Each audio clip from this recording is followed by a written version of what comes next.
வாமா ரோஜா. பாப்பா, நம்ம கனகு கல்யாணம் எந்த குறையும் இல்லாம சிறப்பா நடந்து முடிஞ்சது. ஆமாங்க, யாருக்கும் எந்த குறையுமே இல்ல. எல்லா வேலையும் இழுத்து போட்டு இவன் தான் செஞ்சான். டேய், யாரா இந்த நேரத்துல கூட நான் பேசுறேன்? டேய் தமிழ்டா, நானே பேசிக்கிறேன். ரோஜா ஒரு நிமிஷம் பேசிட்டு வந்துடுறேன். ஆ, என்னடா தமிழ் சொல்றா. என்னடா புது மாப்பிள்ள, கல்யாணம் நல்லபடியா முடிஞ்சதா? வாழ்த்துக்கள். ரொம்ப தேங்க்ஸ்டா. கல்யாணம் நல்லபடியா முடிஞ்சுது. இப்போ எங்க வீட்டில் தான் இருக்கோம். இன்னும் கொஞ்ச நேரத்தில் ரோஜா வீட்டு கிளம்பிடுவோம்டா. டேய் சாரிடா, என்னால் தான் கல்யாணத்தில் கலந்து முடியாம போயிடுச்சு. ஜோசப் எல்லா விஷயத்தையும் டீட்டெயிலாக சொன்னானா? சொன்னான்டா. இருந்தாலும் நீ என்னோட பெஸ்ட் ஃப்ரெண்டு. வேற யாரா இருந்தாலும் பரவாயில்ல, நீயே என் கல்யாணத்தில் கலந்துக்காது எனக்கு ரொம்ப வருத்தமா இருக்குடா. டேய் தப்பா எடுத்துக்காதடா. திடீர்னு கல்யாணி தங்கச்சி கல்யாணம் ஃபிக்ஸ் ஆனனால என்னால் வர முடியாம போயிடுச்சுடா. அது மட்டும் இல்லை, இப்போ நான் இங்கே இல்லைன்னா பெரிய பிரச்சனைன்னு பயம் வேற. அதனால தான் கண்டிப்பாக இங்கே இருக்க வேண்டியதாக போயிடுச்சுடா. மன்னிச்சிடுறா. பரவாயில்லடா, இங்கேயாச்சும் எனக்கு அரேஞ்ச் மேரேஜ் பண்ணி வைக்க நிறைய பேர் இருக்காங்க. அங்கே நீ மட்டும் தானே? ஆமா, கல்யாணத்துலாம் ஒன்றும் பிரச்சனை இல்லையே, எல்லாம் நல்லபடியாக முடிஞ்சது இல்லை? அதெல்லாம் பக்காவா முடிஞ்சிருச்சுடா. கோவில் வச்சு கல்யாணத்தை சிறப்பாக முடிச்சு பொண்ணு மாப்பிள்ளை வீட்டுக்கு அமிச்சிட்டு இப்போதான் நாங்கள் எங்கள் வீட்டுக்கு போயிட்டு இருக்கிறோம்டா. டேய், நீ சென்னை வந்தது மறக்காம எனக்கு ஃபோன் பண்ணுறா. உன் ஒய்ஃபை கூட்டிட்டு கண்டிப்பாக வீட்டுக்கு வரணும். உங்களுக்கு கிராண்டாக ஒரு விருந்து கொடுத்துட்றேன். கண்டிப்பாக வரேன்டா. என்னங்க ஒரு நிமிஷம் கொடுங்க, நானும் விஷ் பண்றேன். டேய் ஒரு நிமிஷம், துளசி பேசணுமா? இந்தா. ஹலோ அண்ணா, வாழ்த்துக்கள் அண்ணா. ரொம்ப தேங்க்ஸ்மா. எப்படியோ கல்யாணம்லாம் நல்லபடியா முடிஞ்சு லைஃப்ல செட்டில் ஆயிட்டீங்க. ரொம்ப சந்தோஷமா இருக்குண்ணா. நான் தமிழுக்கு தான் தேங்க்ஸ் சொல்லணும். அவன் அட்வைஸ் பண்ணதால தான் நான் இவ்வளோ சீக்கிரம் கல்யாணம் பண்ணிக்கிட்டேன். துளசி ஒரு நிமிஷம் கூட. இந்தாங்க. டேய் சிஸ்டர் கிட்ட கூடுறா, ஒரு நிமிஷம் அவங்ககிட்ட விஷ் பண்ணணும். ஏய், அவங்க உள்ள இருக்காங்கடா. இதோ ஒரு நிமிஷம் இரு. ரோஜா, ரோஜா, ரோஜா, இதோ வரேங்க. என் ஃப்ரெண்ட் உனக்கு விஷ் பண்ணுன்றாமா. ஃப்ரெண்டுனா அடிக்கடி தமிழ்னு ஒருத்தர் பத்தி சொல்லுவீங்களே, உங்க க்ளோஸ் ஃப்ரெண்டு அவரா? அவனேதாமா. அவர் தான் கல்யாணத்துக்கே வரலையே, அவர்கிட்ட நான் எங்க பேசணும்? சாரி, முடியாதுன்னு சொல்லுங்க. ரோஜா, அவன் வாழ்த்து சொல்லணுன்றாமா. அது நேர்ல வந்து சொல்லிருக்கலாங்க. அப்படி சொல்லியிருந்தா நான் சந்தோஷப்பட்டிருப்பேன். இது என்ன கல்யாணத்துக்கே வராம போன்ல மட்டும் க்ளோஸ் ஃப்ரெண்டுன்னு வேற சொல்றீங்க? அவர் உங்களுக்கு தர மரியாதை இவ்வளவுதானா? அவனுக்கு வேற ஒரு முக்கியமான வேலை இருந்துச்சுமா, இல்லைன்னா கண்டிப்பா வந்திருப்பான். நீங்க முக்கியம்னு நினைச்சிருந்தா இந்த காரணம் எல்லாம் சொல்லிருக்க மாட்டாருங்க. கண்டிப்பா வந்திருப்பாரு. அப்படி வரலனா அவர் உங்களை மதிக்கலன்னு தானே அர்த்தம். உங்களை ஃப்ரெண்டாவே நினைக்கலன்னு தானே அர்த்தம். இப்போ ஜோசப் அண்ணனையும் எடுத்துக்கோங்க. முக்கியமான வேலை இருக்குன்னு வீட்லயே இருந்துட்டாரா? இங்க வந்து கூடவே இருந்து எல்லா வேலையும் இழுத்து போட்டு செய்யல. ஃப்ரெண்டுனா இப்படி இருக்கணுங்க. சும்மா காரணம் எல்லாம் சொல்லி சமாளிக்க கூடாது. ரோஜா, நீ நினைக்கிற மாதிரி இல்லம்மா. அவன் போதுங்க, அவர் உங்களுக்கு தான் ஃப்ரெண்ட். நீங்களே பேசிக்கோங்க. ரோஜா வரேன்க்கா. ஏய் ரோஜா, ரோஜா பாரா எப்படி இன்சல்ட் பண்ற மாதிரி பேசிட்டு போறான்னு. நான் தான் சொன்னல, அவ ரொம்ப விவரமான பொண்ணுடா. அப்ப அண்ணிய போட்டு தாளிச்சது, இப்ப தமிழ். எதுக்கும் ஜாக்கிரதையாடுறா, அதான் உனக்கு நல்லது. தமிழ் தப்பா எடுத்துக்காத. அவ ஏதோ வேலையா இருக்காடா. வேலைலாம் இல்லடா, கோவமா இருக்காங்கன்னு சொல்லு. அவங்க கோவப்படுறது நியாயம் தான்டா. பெஸ்ட் ஃப்ரெண்ட்னா கண்டிப்பா கல்யாணத்துக்கு வந்திருக்கணும். வராதது ஏன் தப்பு தான். டேய், அவ சொன்னதெல்லாம் மனசுல எதுவும் வச்சுக்காதடா. டே ஒன்றும் பிரச்சனை இல்லடா. வீட்டுக்கு விருந்துக்கு வருவீங்களா, அப்ப நான் பேசி சால்வ் பண்ணிக்கிறேன், விடு. நோ ப்ராப்ளம்டா. நீ எனக்காக ஒன்றும் ஃபீல்லாம் பண்ணாத. இப்பதான் புதுசா கல்யாணம் இருக்கு. நீ எதை பத்தியும் வரி பண்ணிக்காம லைஃபை ஜாலியாக என்ஜாய் பண்றா. சந்தோஷமா இரு. ஓகே? ஓகேடா, தேங்க்ஸ்டா. பாய். பாய்டா.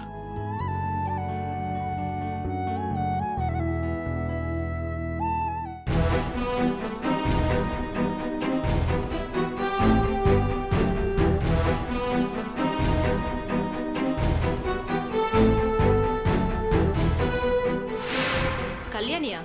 அவ கேட்டுக்கிட்டே நின்று 2 வார்த்தை பேசிட்டு போயிட்டாளேப்பா. மோகன், நான் தீபா வீட்ல தான் இருக்கேன்.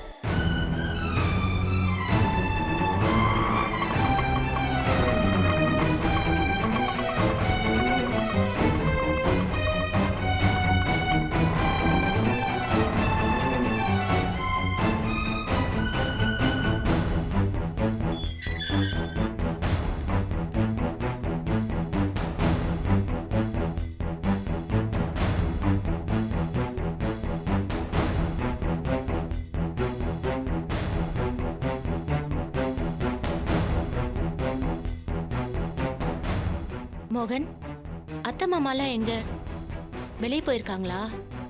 நீ எப்ப வந்த மோகன்? அவங்கள பத்தி அப்புறம் விசாரிக்கலாம். நீ இப்ப எங்க போயிட்டு வர?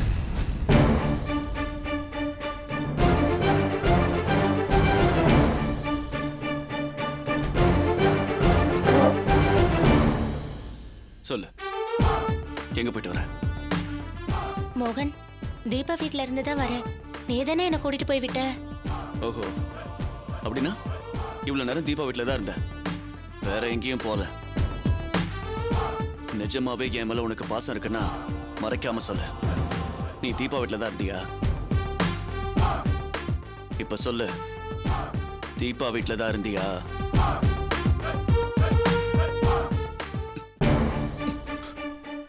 தீபா வீட்டுல தான் இருந்தியா?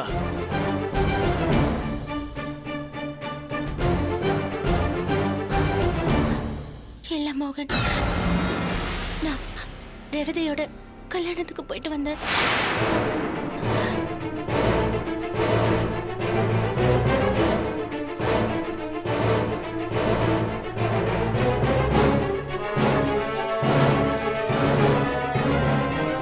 எனக்கு தெரியும்டி, நான் அப்பவே தீபா வீட்டுக்கு வந்திருந்தேன். நீ கல்யாணத்துக்கு தான் போயிருக்கேன்னு எனக்கு அப்பவே தெரிஞ்சிடுச்சு. என்ன விட உன்னை மதிக்காம எல்லாரையும் அசிங்கப்படுத்திட்டு போனாலே உன் தங்கச்சி, அவதான் உனக்கு பெருசா போயிட்டால.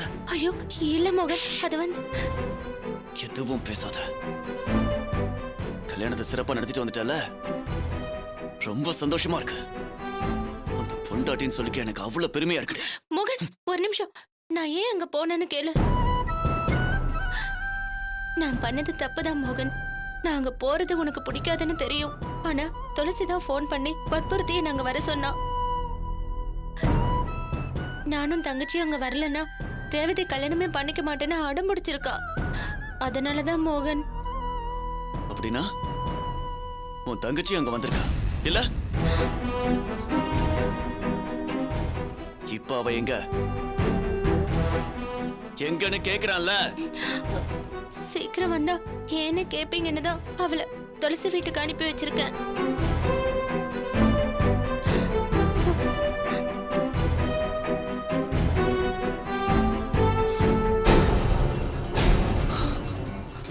அப்படின்னா நீ கொடுத்த மரியாதை அவ்வளவுதான் இல்ல? ரொம்ப சந்தோஷம்டி. என் பொண்டாட்டி என்ன மீறி எதுவும் பண்ண மாட்டா, என் பேச்ச கேட்பான்னு நான் தான் முட்டாள்தனமா இருந்துட்டேன். அது உன் தங்கச்சியோட கல்யாணம், போகக்கூடாதுன்னு தடுக்கிறதுக்கு நான் யாரு? நான் தாண்டி தப்பு பண்ணிட்டேன். நல்லா இருங்க.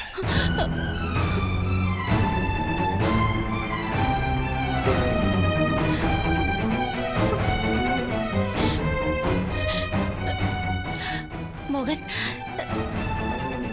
மோகன், நான் பண்ணது தப்புதான். அதுக்காக நான் உங்ககிட்ட மன்னிப்பு கேட்டுக்கிறேன். அப்படியா? ஓகே, மன்னிச்சிட்டேன். கொஞ்சம் வெளியே இருக்கியா? உன்னதான் சொல்றேன், வெளியேறு.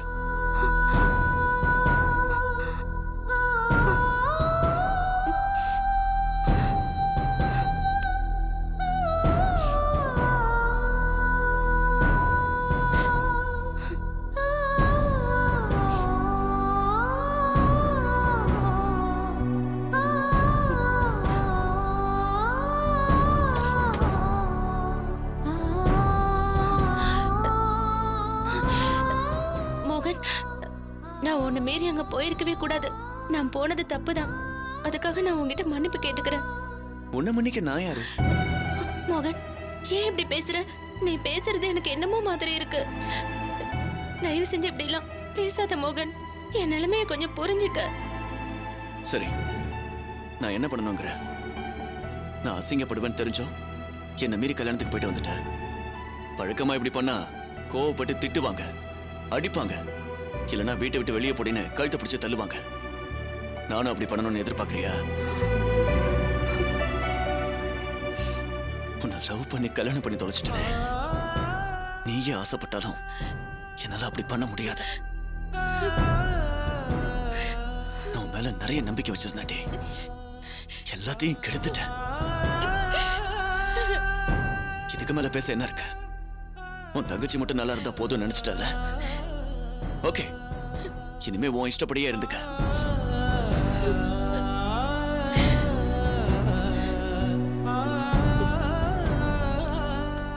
அவசரப்படாது பத்மா.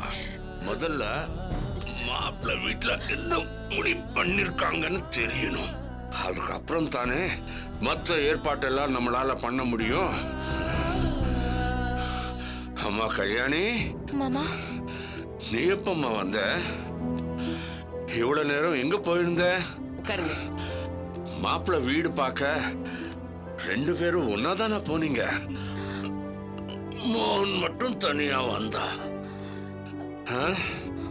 அங்க என்ன நடந்தது? அவங்கிட்ட கேட்டா எந்த பதிலும் சொல்ல மாட்டாங்கடா. நீயாச்சும் சொல்லம்மா.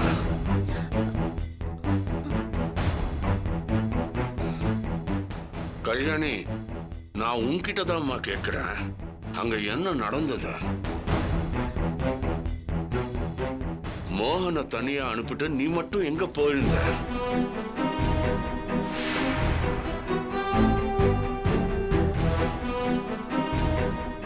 கேக்குறாங்களா கல்யாணி? ஏன் பேசாம இருக்க? சொல்லு.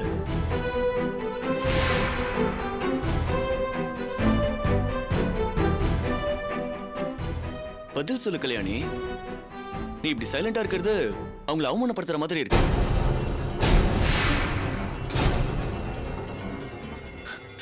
எங்க போயிருந்தேன்னு சொல்லு கல்யாணி.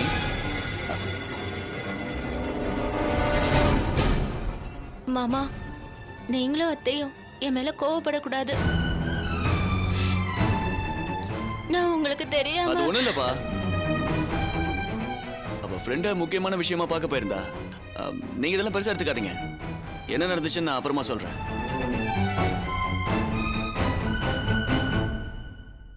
கல்யாணி, வெளியே ஒரு முக்கியமான வேலை இருக்கு. போயிட்டு வந்துடலாமா? அம்மா, ஒரு 10 நிமிஷத்துல போயிட்டு வந்துடுறோம். டேய் நில்லுடா. எங்களை எல்லாம் பார்த்தா உனக்கு எப்படி இருக்கு? மாப்பிள்ளை வீட்டுக்கு போனீங்களே, என்ன ஆச்சுன்னு கேட்டுக்கிட்டு இருக்கோம், நீ பாட்டு கிளம்புற. அம்மா, வந்து சொல்றேம்மா. ஏண்டா இதுதான் நடந்துச்சுன்னு சொல்ல 2 நிமிஷம் ஆகுமா? அதை கேட்ட நீயும் சொல்ல மாட்டேங்கிற. இதோ இவ்வளவு வாயை திறக்க மாட்டேங்கிற. அங்க அப்படி என்னதாண்டா நடந்துச்சு? ஏதாவது பிரச்சனையா? அம்மா, பிரச்சனை எல்லாம் ஒண்ணும் இல்லம்மா. நாங்க போய் பேசிட்டு வந்துட்டோம். அவங்க வீட்ல டிஸ்கஸ் பண்ணிட்டு முடிவு சொல்றதா சொல்லிருக்காங்க. வேற ஒண்ணும் பிரச்சனை இல்லையே? ஐயோ இல்லம்மா. எனக்கு என்னமோ சந்தேகமாவே இருக்கு. நானும் வந்ததுல இருந்தே பாக்குறேன், அவ என்னமோ தப்பு பண்ண மாதிரி எச்சில முழுங்கிட்டு இருக்கா. நீ என்னமோ பேசவே தயங்குற. மாப்பிள்ளை வீட்டை பாத்துட்டு வரேன்னு ஒன்னா தானே போனீங்க, நீ மட்டும் ஏன் தனியா வந்த? அம்மா, இத பாரு, நாங்க ஒரு அவசரமான வேலை கிளம்பிட்டு இருக்கோம். போயிட்டு வந்து எல்லாத்தையும் விவரமா சொல்றோம். வா போலாம்.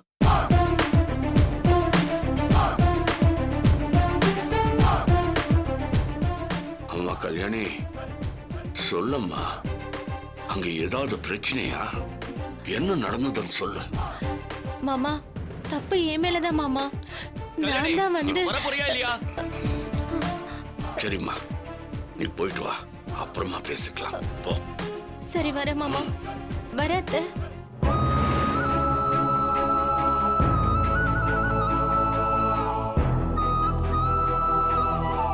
உட்காரு. எங்க மோகன் போறோம்? ஏன் சொன்னதா வருவியா? நீ மட்டும் நான் என்கிட்ட எல்லாத்தையும் சொல்லிட்டா செய்யற? உட்காருன்னு சொல்றேன்ல.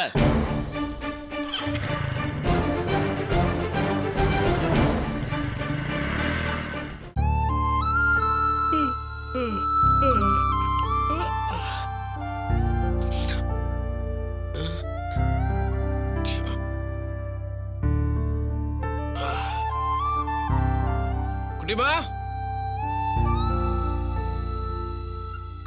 ஏய், நானே உங்கள்கிட்ட டீ கேட்கணும்னு நினச்சிட்டு இருந்தேன். நீயே போட்டுக்கணும்ட்டியா? ரொம்ப சந்தோஷம். உட்காரு.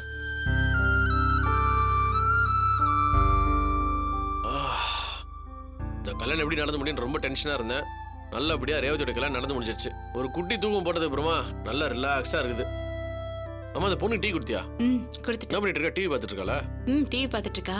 அப்பப்போ வீட்டுக்கு போகணும் டைம் ஆச்சுன்னு மணியும் பார்த்துட்டு இருக்கா. பாவம் குட்டிமா அந்த பொண்ணு. வீட்டுக்கு போனா மோகனத்தி ஏதாவது சொல்றோம்னு பயங்கர டென்ஷன்ல இருக்கிறா. நீங்க மட்டும் என்னவா? மோகன் வந்து கல்யாணத்துல கலாட்டா பண்ணுவான்னு பயந்துகிட்டே இருந்தீங்கல்ல? ஏ, அதெல்லாம் பயம்லாம் ஒண்ணும் இல்ல. அது ஒரு வகையான டென்ஷன். அப்படியே சொல்லலாம். இருந்தாலும் உங்க தைரியம் யாருக்கும் வராதுங்க. வீட்டுல அப்பா இருக்காரு, சித்தி இருக்காங்க. அவங்க எல்லாரையும் தாண்டி இந்த பொண்ணு கூட்டிட்டு வந்து கல்யாணம் பண்ணி வச்சீங்கல்ல, பெரிய ஆள் தான் நீங்க. இல்லையா பின்ன? அது நம்மளோட ராசி குட்டிமா. அப்புறம் ஒண்ணு தெரியுமா?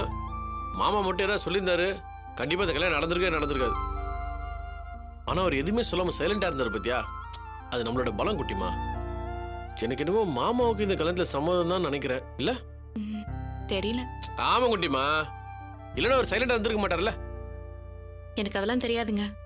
ரேவதி விருப்பப்பட்டா, அவளோட சந்தோஷத்துக்காக இந்த கல்யாணம் நடந்திருக்கு. என்ன கேட்டா எனக்கு அவ்வளவுதான் தெரியும். குட்டிமா, நீ என்ன சொல்ல வரேன்றது எனக்கு நல்லா புரியுது. மாமாவை மீறி அவர் எதிர்க்கவே சவால் விட்டு அந்த பொண்ணை தூக்கிட்டு வந்து கல்யாணம் பண்ணி வச்சது எனக்கே கொஞ்சம் கஷ்டமா தான் இருக்கு. ஆனா நம்மளுக்கு வேற வழியே இல்லையே. இது பாரு, நான் மட்டும் இப்படி ஒரு தடலடியான முடிவு எடுக்கலன்னு வெயி, 2 பேரோட வாழ்க்கை, 2 குடும்பத்தோட நிம்மதி எல்லாமே டோட்டலா கொலாப்ஸ் ஆயிருக்கும். உண்மையா இல்லையா? உண்மைதாங்க. நடந்த வரைக்கும் சந்தோஷம்தான். ஆனா இனிமே யார் விஷயத்திலயும் தலையிடுறதா இல்லைன்னு நீங்களே சொல்லியிருக்கீங்க. கரெக்டா தான் குட்டிமா, நான் சொன்ன வார்த்தையில எந்த மாற்றமும் இல்ல, அது அப்படியே தான் இருக்கு. என்ன நடுவில் கொஞ்சம் ஸ்லிப் ஆயிட்டேன். ஆனா இனிமே யாருக்காகவும் எதுக்காகவும் என்ன மாத்திக்க போறதே இல்ல, ஸ்ட்ரிக்டா தான் இருப்பேன். போன் அடிது எடு.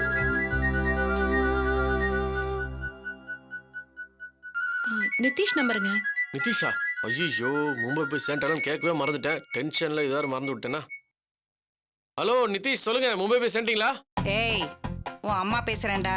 மா, நீயா? சொல்லுமா, எப்படிமா இருக்க? முத ஃபிளைட்ல போயிருக்கிற, பிரயாணம்லாம் எப்படி இருந்துச்சு? எந்த பிரச்சனையும் இல்லையே? நல்லா இருக்குடா நீ விசாரிக்கிற லட்சணம். என்னடா அம்மா ஃபிளைட்ல போயிருக்காளே, ஒழுங்கா போய் சேர்ந்தாளா? நடு வழியில பஞ்சர் ஆகி பாதியிலே நிக்கிறாளா? என்னாச்சு ஏதாச்சுன்னு ஒரு வார்த்தை விசாரிச்சியாடா? நானா போன் பண்ணதுக்கு அப்புறம் பிரயாணம் எப்படி இருந்துச்சு, பிரியாணி எப்படி இருந்துச்சுன்னு இப்ப கேக்குற. அப்படின்னா எப்ப இந்த கேள்வி வீட்டை விட்டு போவான்னு காத்துக்கிட்டு இருந்திருக்க இல்ல? ஐயோ, அப்பெல்லாம் எதுவுமே இல்லம்மா. இந்த கல்யாண டென்ஷன்ல கொஞ்சம் பிஸியா இருந்துட்டேன், மறந்துட்டேன். ஆமாண்டா, பெத்தவளை விட உனக்கு கண்டவங்க கல்யாணம் தான் முக்கியமா போச்சுல்ல? ஆமா, எப்படி இருக்கா உன் தங்கச்சி? யார கேக்குற நீ? லாவணி இப்ப அங்க கூட தானே இருக்கா? லாவண்யா என் கூட தான்டா இருக்கா. நீ புதுசா கல்யாணம் பண்ணி வச்சிருக்கே உன் தங்கோச்சி, அவளை கேக்குறேன். என்னடா பதில காணோம்? கல்யாணம் எல்லாம் எப்படி நல்லபடியா முடிஞ்சுதா? முடிஞ்சது. போன கட் பண்ணிட்டுமா? டேய் இருடா, எதுக்கு இப்ப இவ்ளோ சலிச்சுக்கிற? நான் அப்படி என்ன கேட்டுட்டேன்? கல்யாணம் 2 வீட்டு சம்மதத்தோட நடந்துருதா நான் கேட்டிருக்கவே மாட்டேன். நீயே வில்லங்கத்தோட தானே கல்யாணம் பண்ணி வச்சிருக்க. அங்க ஏதாவது பிரச்சனையான்னு பெத்தவ நான் கேட்க கூடாதா? பிரச்சனைலாம் ஒண்ணு இல்லம்மா. நீ சந்தோஷப்படுற அளவுக்கு கல்யாணம் நல்லபடியா நடந்து முடிஞ்சிருச்சு, போதுமா? கேட்க சந்தோஷமா தான்டா இருக்கு. சரி, அடுத்தது என்ன பண்றதா உத்தேசம்? என்ன கேக்குற நீ? அதான்டா, கல்யாணத்தை நல்லபடியா பண்ணி வச்சுட்ட. அடுத்தது பால் பழம் வாங்கி கொடுத்து சாந்தி முகூர்த்தத்துக்கு ஏற்பாடு பண்ணணும், மறு வீடு போகணும், இன்னும் எவ்வளவு விஷயம் இருக்கு. எல்லாத்தையும் நம்ம வீட்டுல தான் பாத்துக்க போறியா இல்ல அவங்களே பாத்துப்பாங்களா? அவங்களுக்காக எவ்வளவு பண்ணிட்ட, இதையும் பண்ணிட, ரொம்ப சந்தோஷப்படுவாங்க. மா, எதுக்கு இப்ப தேவையில்லாம? போன இடத்துல வீட்டுல எப்படி இருக்குது? உனக்கு செட் ஆயிடுச்சா? முதல்ல அது சொல்லு. டேய், வீடு இங்க வீடு மாதிரி தான் இருக்கு. ஆனா நான் பெற்றிருக்கேன் பாரு புள்ள, அவன மாதிரி எங்கேயுமே வராது. அம்மாவை கமுக்கமா அனுப்பி வச்சுட்டு எவளுக்கோ கல்யாணம் பண்ணி வைக்கிறேடா. என் பெத்த வேறு குளுந்து போச்சுடா. டேய், அந்த பொண்ணு அப்படியே விட்டுறாத. என்ன இருந்தாலும் அவ தங்கச்சிடா. இன்னும் 3 மாசத்துல அவ வாந்தி எடுப்பா. வளகாப்பு பண்ணணும், புள்ள பிறந்தா மொட்டை அடிச்சு காது குத்தணும், சீர்சனத்தி குறையில்லாம செய்யணும். என்ன இருந்தாலும் நீ தாய் மாமா இல்லையா? சீரும் சிறப்புமா எல்லாத்தையும் சிறப்பா பண்ணு. ஆனா இந்த பெத்தவளுக்கு மட்டும் ஒன்னும் பண்ணாத. மா, எதுக்கு இப்ப தேவையில்லாம டென்ஷன் பண்ணுகிற? மும்பைக்கு போய் கூட நீ மாறவே இல்லையா? டேய், நான் எங்க போனாலும் அப்படியே தான்டா இருப்பேன். மாற வேண்டியது நீயும் பொண்டாட்டியும் தான். கல்யாணம் ஆகி இத்தனை வருஷம் ஆச்சு, ஒரு குழந்தைய பெத்துக்கும், அதை நல்லபடியா வளர்ப்போன்னு ஒரு பொறுப்பு இருக்காடா உனக்கு? இங்க கொஞ்சத்துக்கே புள்ள இல்லையா? ஊருக்கெல்லாம் கல்யாணம் பண்ணி வைக்கிறான். ஊர் ரொம்பல உங்களுக்கு எதுக்குடா? நீ உண்டு உன் குடும்பம் உண்டு நீ இருக்க வேண்டியதானே? அதான் சொல்லிட்டல, இனிமே நாங்க பொறுப்பா நடந்துக்கிறோம். கிழிச்சிங்க. நான் ஒருத்தி இருக்கும் போதே எங்க குடும்பம் வளங்கல. உன் பொண்டாட்டி ஒரு பக்கம், நீ ஒரு பக்கம் இருப்பீங்க. இப்பதான் நான் இங்க வந்துட்டேனே, குடும்பம் நல்லா தொலங்கின மாதிரிதான். இனிமே எனக்கு என்னடா போச்சு? நான் என் பொண்ணு வீட்டுல மும்பைல நல்லா செட்டில் ஆயிட்டேன். இனிமே உங்களை கேட்பாரே இல்ல. நல்லா உங்க இஷ்டத்துக்கு ஆடுங்க. நீதான் ராஜா, உன் பொண்டாட்டி தான் மந்திரி. உங்களை யாரும் எதுவும் கேட்கவே மாட்டாங்க. அப்படிலாம் விட்டுறாதம்மா. அடிக்கடி போன் பண்ணி ஏன்னு கேளு. எனக்கு எதுக்குடா அந்த தலைவலி? அடிக்கடி உங்ககிட்ட பேசி வாங்கி கட்டி அது இல்லாம எனக்கு ரொம்ப பெஜாராயிடுமா. டேய், நான் பேசுறது உனக்கு கிண்டலா இருக்கா? இல்லம்மா, ரொம்ப சந்தோஷமா இருக்குது. நீ மும்பை போய் செட்டில் ஆனதும் மறக்காம ஃபோன் பண்ணி கேக்குறிய, இப்படி ஒரு அம்மா யாருக்குமா கிடைப்பாங்க?